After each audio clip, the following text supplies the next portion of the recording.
If a martial arts school promises to make you a lethal weapon in 6 weeks, congratulations, you found a McDojo.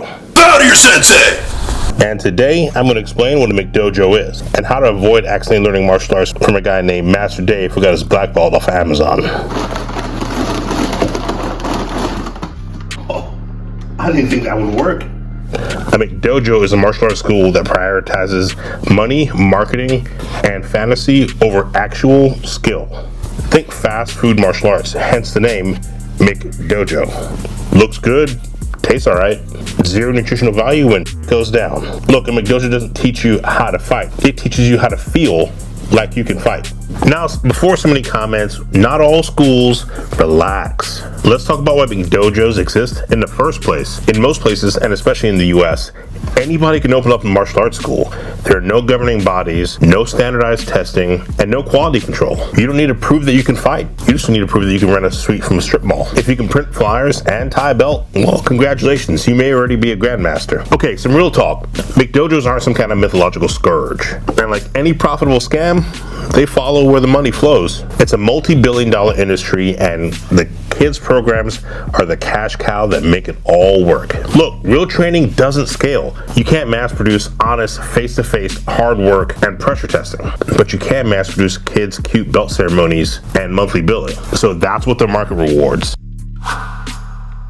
Recent industry research puts the U.S. market in the billions, ranging from approximately $8.1 billion in the pre-pandemic 2020 to roughly between 19 to 21 billion as of 2024-2025, depending on how you source the data and count a martial arts school versus a fitness training center or studio. IBIS World reported that the U.S. market hit $21 billion back last year. That's not pocket change. That's enough cash to fund at least 30 black belt and 6-week infomercials. So what does that mean? If parents will gladly pay X amount of dollars per month for pseudo-confidence and cute photos, and studios can scale that with low-risk kids classes and flashy promos, why would a studio bother with slow, messy, gradual training that makes people competent? McDojos survive and thrive because the math favors retention and recurring revenue over combat effectiveness. They're optimized for billing cycles, not battle cycles. This isn't an opinion. This is economics. Over the last 10 years, the martial arts industry has grown from roughly $6 billion to around $20 billion. When there's that much money on the table, the market rewards whatever keeps people paying, not whatever makes them dangerous. So now you know why McDojos exist. Let's talk about how to spot one before they take your money. Look, if everybody's a black belt, then that means nobody's a black belt. Just think about it. If everybody's a beautiful, unique snowflake, then nobody's a beautiful, unique snowflake, right? It doesn't make sense. The math isn't mathing. I've seen 8-year-olds of black belt that couldn't fight their way out of a sleeping bag. If the belt system looks like a pride flag exploded, congratulations, you're in a McDojo. It's all too common to McDojos to have people get special belts or awards just for showing up or just going to this special seminar, and then now you're promoted, right? You basically pay to play. It's like playing video games, right? Back in the day, you used to take a little bit of skill. You were playing a game, but now you put enough money in, right? And then you get everything you need out the gate from day one. I hate to say it, but it's the same way some of these schools are doing. Sure enough, it's important, but you shouldn't get a stripe every time you come to class just for doing it. If you never spar, you're not learning martial arts. You're learning interpretive violence, which is cool, but that's not teaching you how to protect yourself and how to fight. You don't rise to the level of your technique. You fall to the level of your training.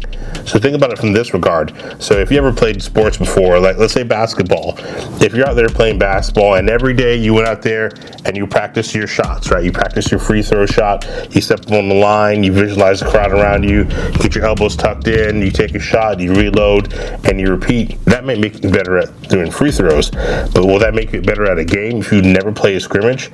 All that practice and you never challenge yourself against another team or another player? Obviously not. Nobody would say that you're going to be as competitive as somebody that scrimmages or practices all the time. So same thing here. If you're doing martial arts and you're not doing sparring, right? And look, here's a say. I know somebody's going to be in the comments and going to say, well, you know, blah, blah, blah. Look, at the end of the day, You don't have to spar every single class. You don't have to hard spar.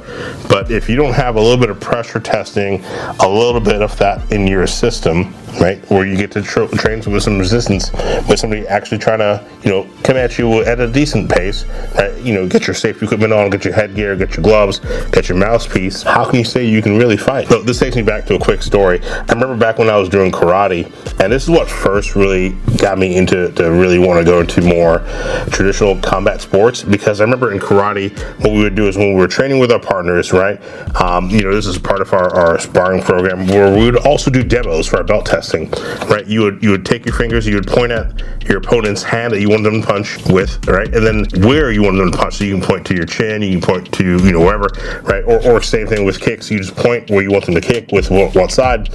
And now the problem with that is that's not how real fights work. Your opponent doesn't show up and say, hey, look, which side do you want me to punch you on? How hard do you want me to hit? Medium hard, right?